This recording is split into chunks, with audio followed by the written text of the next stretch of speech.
bukan pemberian pemerintah, tapi atas upaya dan usaha para guru-guru kita, ulama-ulama kita. Katakanlah kecenderungan seakan-akan pihak daerah ini melakukan akreditasi untuk mengejar angka-angka nominal yang ditetapkan oleh FIFA tersebut.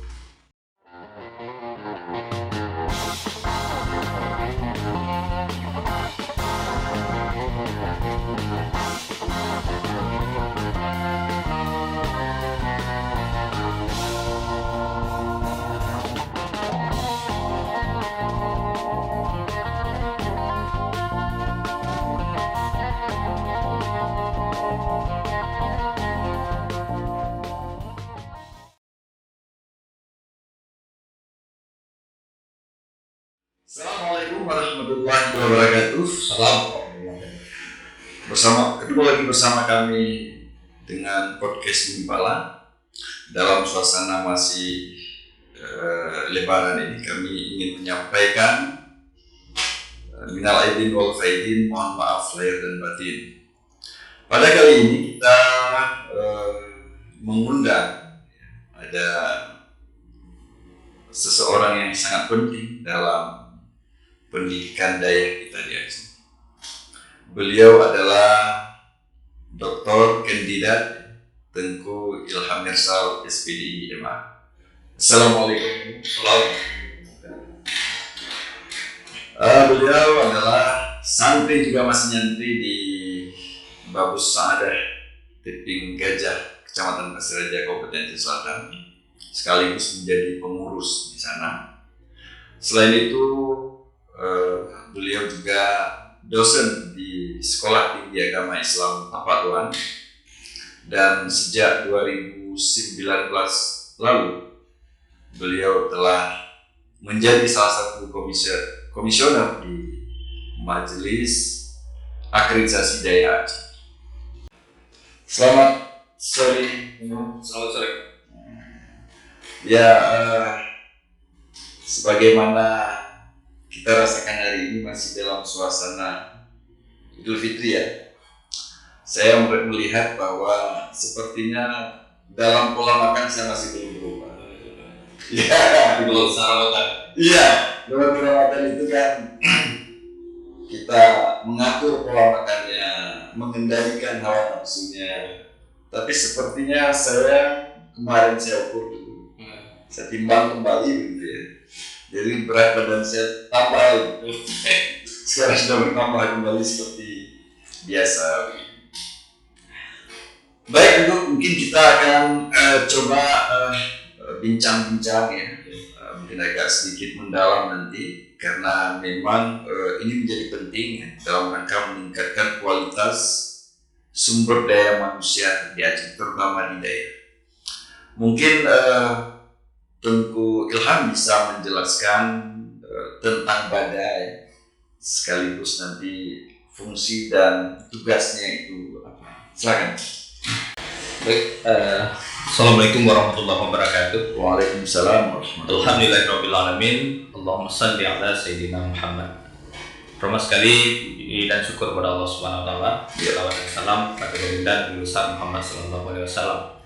Yang kami hormati Abang Da, Bapak Kadis Lingkungan Hidup Kabupaten Aceh Selatan, Bapak Mas Rijal SH. Beliau senior saya dari awal, dan alhamdulillah hari ini dapat berdiskusi bersama. Baik, di awal diskusi ini saya ingin menyampaikan salam kehormatan, takrim dan takzim kepada seluruh ulama dan pelaku pendidikan daerah yang ada di Provinsi Aceh, khususnya Abuya, Abi, Abati, Walid, atau apapun lah sebutannya kepada para guru kita, pelaku pendidikan daerah yang ada di Kabupaten Aceh Selatan ini. Baik, berbicara masalah MADA itu lahir atas Pergub nomor 64 tahun 2019. Namun sebelumnya saya ingin menceritakan lebih sedikit tentang filosofi lahirnya Pergub tersebut. Pergub nomor 64 tahun 2019 itu lahir sebagai turunan daripada Kanun nomor 9 tahun 2018. Sebelumnya ini merupakan upaya daripada ulama-ulama kita yang ada di Aceh, para aktivis Dayak yang mendesak pemerintah Aceh untuk melahirkan satu lembaga yang kemudian hari ini kita sebut dengan Badan Akreditasi Dayak Aceh. Artinya ini bukan pemberian pemerintah, tapi atas upaya dan usaha para guru-guru kita, ulama-ulama kita. Katakanlah di Barat Selatan ini salah satunya mungkin almarhum Wali Bunga, atau yang sekarang masih ada Abi Hidayat, Abu Yazid di Abdiyah, dan lain-lain yang namanya tidak mungkin kita sebut satu persatu. Intinya ini adalah milik Dayak untuk Dayak, memang digagas oleh ulama Dayak untuk kebaikan Dayak untuk masa-masa yang akan mendatang. Baik, MADA ini adalah lembaga yang di dalamnya ada 3 unsur. Yang pertama Majelis Akreditasi Dayak Aceh. Yang kedua ada sekretariatan. Yang ketiga ada asesor. Nah, berbicara apa fungsi Badan Akreditasi Dayak ini adalah untuk melakukan akreditasi untuk Dayak yang ada di Aceh. Untuk melakukan akreditasi. Adapun fungsi dan tugas utamanya Majelis Akreditasi Dayak ini yaitu memimpin pelaksanaan akreditasi Dayak yang ada di Aceh. Kemudian melakukan koordinasi dengan instansi terkait yang melakukan atau yang menangani akreditasi, antara lain dengan Kementerian Agama, BANPT, BANSN dan sebagainya, guna kita cari pola yang terbaik untuk melakukan akreditasi ini. Kemudian tugas majelis juga menetapkan kebijakan pelaksanaan akreditasi. Artinya yang sudah kita lakukan hari ini, instrumen-instrumen itu ditetapkan oleh majelis. Instrumennya setelah kita FGD bersama para ulama, diterima, setelah diberi masukan lebih dan kurangnya, misalnya pangkas ditambah dan sebagainya. Yang kita tetapkan hari ini adalah milik kita bersama. Kemudian menetapkan prosedur dan mekanisme akreditasi. Kita tetapkan, artinya kita melakukan setiap tahun akreditasi ini, Pak Kadis, ya. Setiap tahun kita lakukan sejak tahun 2021 pertama kita bertugas, 2022 lalu, dan ini insya Allah akan segera kita buka di bulan Juni atau Juli. Barangkali saya ingin langsung aja. Kira-kira apa sih yang keuntungan bagi Dayak setelah Dayak itu diakreditasi? Apa pentingnya akreditasi? Apa pentingnya? Seperti kita pahami bersama, akreditasi ini salah satu alat untuk mengukur efektivitas pendidikan yang ada dalam satu lembaga. Itu juga akreditasi Dayak gunanya untuk melihat efektivitas kebaikan dan mutu yang ada di dalam Dayak itu. Salah satunya kita gunakan akreditasi. Tujuannya untuk apa? Untuk memperbaiki diri mutu yang ada dalam lembaga Dayak tersebut. Artinya setelah kita akreditasi, ini masih unggul, kurang unggul dan sebagainya. Nah, itu menjadi bahan bagi pelaku pendidikan Dayak untuk mengevaluasi, untuk memperbaiki, untuk mengejar ketinggalan dan sebagainya. Nah, substansinya akreditasi itu untuk meningkatkan mutu Dayak. Tapi dalam praktiknya terkadang ada daerah yang mengejar akreditasi A, B, C dan seterusnya menurut kategori ya. Itu hanya untuk mendapatkan dukungan dari pemerintah atau dukungan-dukungan lain. Gimana menurut? Kalau kita gunakan kacamata akreditasi itu salah besar dan keliru. Jadi kenapa ada pemahaman seperti itu yang ada di lingkaran Dayak kita atau pelaku pendidikan Dayak, itu juga tidak salah. Karena ada kanun lain yang mengatur tentang hibah, bantuan untuk pendidikan Dayak atau pembinaan Dayak.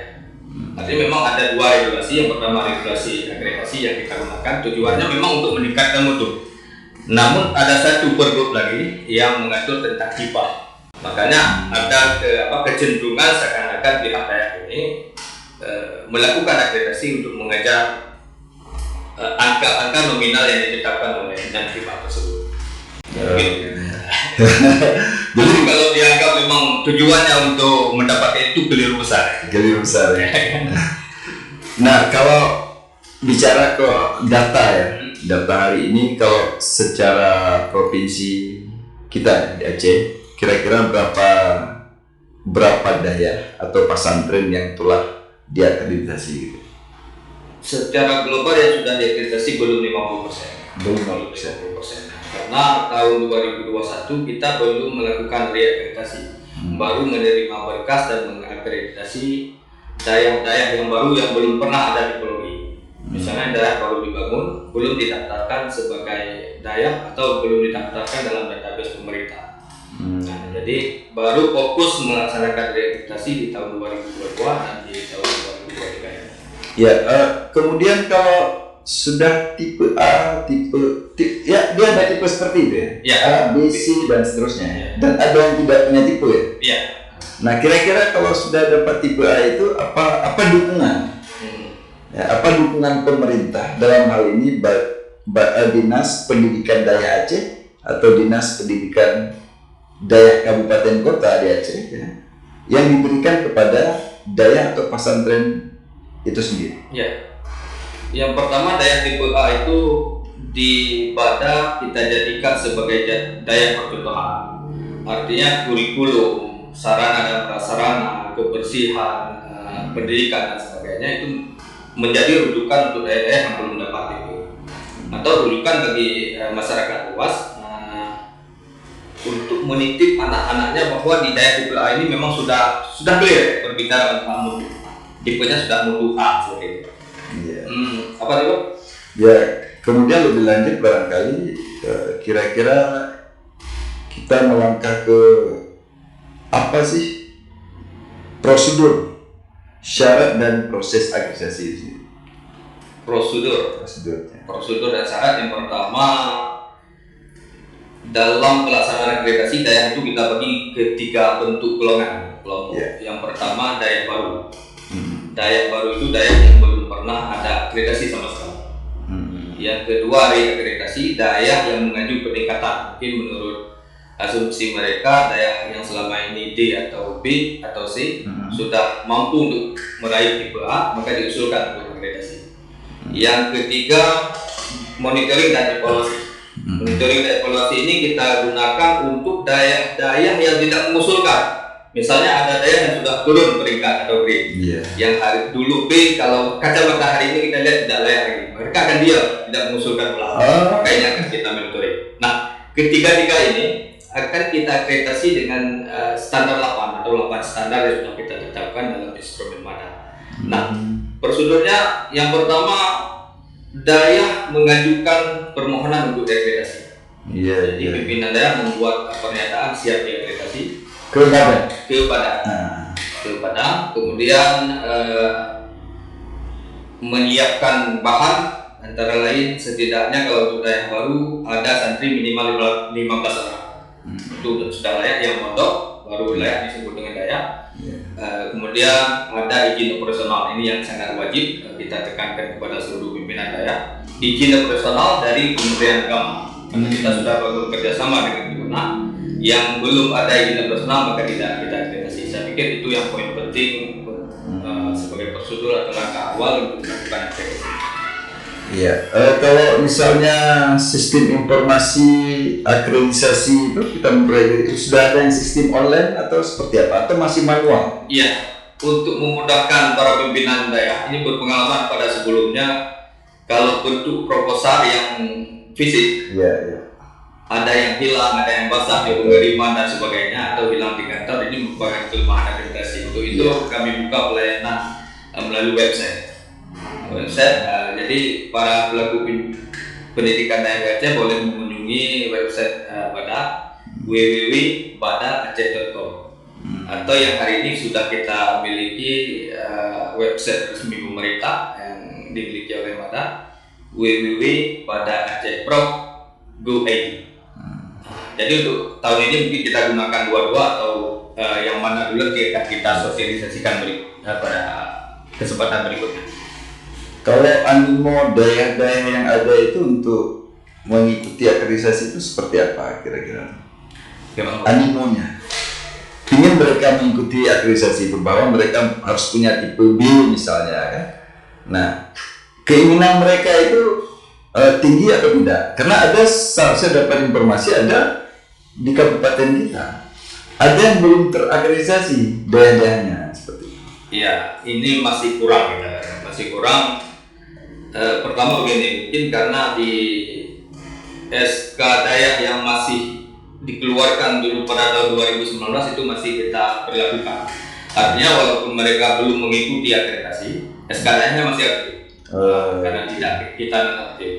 Jadi ini termasuk harapan dan seruan kami untuk daerah-daerah yang ada di Aceh Selatan untuk segera menyiapkan diri di tahun 2023 ini akan kita akreditasi semuanya. Iya. Bada dalam menjalankan akreditasi ini dapat tidak ada kendala, persoalan dan masalah yang dihadapi? Ya, itu pasti. Karena keberadaan Bada untuk menilai. Ya. Artinya penilaian manusia ini tidak diterima secara utuh begitu saja. Pasti ada konflik dan sebagainya. Ya. Kemudian lebih kepada sistem yang menurut kami atau menurut pelaku pendidikan daerah ini baru. Betul. Karena lembaga kita yang baru, sistem yang kita bangun juga baru, ini masih asing dia Pak di keseharian daerah. Jadi untuk itu memang menjadi kendala bahwa belum begitu diterima. Tapi alhamdulillah dalam 2 tahun ini makin diterima, makin dipahami, sehingga hampir tidak ada kendala. Tahun-tahun pertama memang luar biasa. Saya khawatir nanti di sana ada lobby-lobby, kami sudah lama di Tengku ya, di majelis di Madani. Kami sudah lama ini mohon dinaikkan grade-nya dari C menjadi A misalnya, sehingga dapat dukungan dan fasilitas dari pemerintah. Ya itu pasti. Lebih pasti. Tapi kita tetap bekerja profesional. Ya. Karena saya bilang pasti begini. Majelis. Dan ini soal integritas badan. Betul. Majelisnya. Ya. Itu sangat betul. Ya. Pasti ada upaya-upaya. Tapi kita tetap pertahankan sesuai prosedur yang ada. Karena memang sulit. Yang akreditasi berasal dari santri, asesor juga dari santri. Jadi pasti ada hubungan emosional, hubungan rohani dan sebagainya. Tapi kami sepakat untuk menyampingkan itu kita lakukan sesuai kesepakatan kalau kita tetapkan. Karena memang sudah ada alatnya. Ya. Terusnya sudah ada. Gitu. Ada instrumen tadi yang sudah kita pilih. Itu bukan produk majelis semata. Tapi setelah kita susun 8 standar, kita pilihkan kepada ulama, kita minta pendapat guru-guru kita. Akhirnya ada yang dikurangi, ada yang ditambah, ada yang ditetapkan, dan itu memang dari saran para ulama-ulama kita untuk kebaikan daerah yang akan datang. Dalam proses akreditasi sendiri di lapangan ini kan luas ini, tentu ada butuh mitra. Kira-kira mitra di lapangan itu bermitra dengan siapa biasanya badan akreditasi daerah?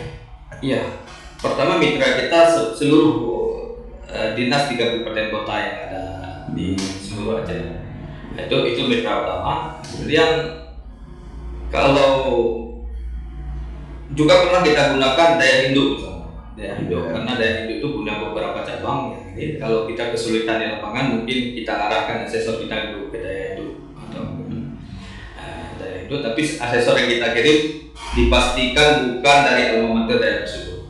Makanya sering kami tukar. Misalnya asesor dari barat selatan kita kirim ke utara, timur dan tengah dan sebagainya. Itu untuk menjaga itu. Ya, di luar ini kira-kira di luar itu ya, di luar masalah akreditasi itu, dalam proses itu ada nggak kendala yang dihadapi begitu ya? Misalnya ada penolakan atau komplain dari daerah-daerah yang dia menganggap dia sudah lama, fasilitas sudah lengkap, dia kan. Ketika turun penilaiannya itu tidak sesuai dengan harapan mereka, ada nggak yang komplain? Ada, itu pun banyak ya. Jadi ada yang sudah menawarkan diri untuk diakreditasi, kemudian pas turun asesor kita ditolak dan sebagainya. Tapi setelah kita komunikasikan, berbicara ada yang dengan daerah ini biasanya cepat ada di temunya kan. Yang pasti ada. Jika ada penolakan, maka kita akan tindak lanjuti ulang. Misalnya kita tetapkan daya ini, menurut mereka keberatan. Kenapa kami karena di sebelah udah dan sebagainya. Jadi kita buka memang di website itu untuk satu ruang untuk menyanggah hasil yang sudah ada. Nanti setelah kita tetapkan sebagai daerah yang melakukan komplain, kami turun kembali atau kita kirim asesor andalan yang menurut kami baik untuk visitasi ulang. Ya. Kalau untuk Kabupaten Aceh Selatan sendiri itu berapa daerah yang telah ada gitu, dan berapa kira-kira jumlah yang telah terakreditasi? Daerah di Aceh Selatan kalau bekerja pada SK 2019 ada sejumlah 105 daerah. Terakhir saya komunikasi dengan Kadis Dayak sudah ada 10 lagi. Artinya sudah 115 tapi 10 ini belum terakreditasi provinsi, gitu kan. Jadi di Aceh Selatan 105 daerah, sementara yang sudah kita akreditasi sekitar 45% dan 40%. Tahun 2021 kita akreditasi 13 unit daerah di Aceh Selatan. 2022 lalu sekitar 33. Yeah. Artinya sudah 48 daerah dari 105 daerah sudah kita laksanakan akreditasi. Kendalanya tidak semuanya kendala di mana ya? Yang pertama saya lihat lebih kepada kurangnya memahami akreditasi tadi. Di samping SK lama masih berlaku, jadi karena masih berlaku untuk apa diakreditasi ulang? Karena menurut mereka mungkin SK-nya perkembangannya masih sama di C, D dan sebagainya. Itu yang menjadi penyebab kurangnya dari Aceh Selatan. Tapi kami sudah mendorong melalui dinas untuk tahun ini selesai untuk Aceh Selatan. Atau mungkin mereka tidak tahu ya, belum tahu ya esensi akreditasi itu, sehingga itu menjadi penting bagi daerah-daerah. Mungkin juga karena mungkin keku ya kan. Kita membangun lembaga pendidikan untuk Allah. Tapi untuk perkembangan sekarang memang akreditasi ini menjadi tolok ukur untuk menyeimbangi atau menjawab kebutuhan pendidikan di zaman sekarang. Diharapkan kami memang seluruh daerah, terutama daerah selatan, untuk terlibat aktif melakukan akreditasi ini. Baik, mungkin yang terakhir ini tentu Ilham ya. Apa harapan Tengku Ilham berkaitan dengan akreditasi daerah yang ada di Aceh, mungkin khususnya bagi kabupaten kita? Baik, harapan mungkin pertama sekali saya berharap yang sudah mengikuti atau yang belum, bukan sekedar formalitas menyauti kebutuhan akreditasi itu dari lembaran ke lembaran, tapi apa yang sudah kita tulis, kita laporkan, kita ajukan, ini dipertahankan betul-betul. Artinya secara tulisan, jika kita tuntut kurikulum dan manajemen yang ada di daerah itu ada, tapi di lapangannya